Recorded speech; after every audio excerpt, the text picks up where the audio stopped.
पाकिस्तान तहरीक-ए-इंसाफ को एक के बाद एक झटका। पीटीआई के रहनुमा और साबिक वजीर ख्वाद अजहर ने भी आम इंतखाबात से दस्तबरदारी का ऐलान कर दिया। सुप्रीम कोर्ट ने जस्टिस मंसूर अली शाह और जस्टिस जमाल मधुखेल ने हमाद अजहर के कागजात नामजदगी होने से मुतल्लिक केस की समाअत की, जिसमें आपने वकील को अदालत में बताया कि हमाद अजहर अपील की पैरवी नहीं करना चाहते।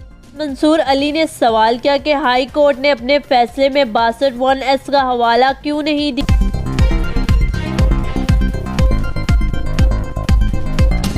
दिया। सुप्रीम कोर्ट का फैसला वाज़ेह है कि आर्टिकल 62(1)(f) का इतलाक असहूद नहीं होता।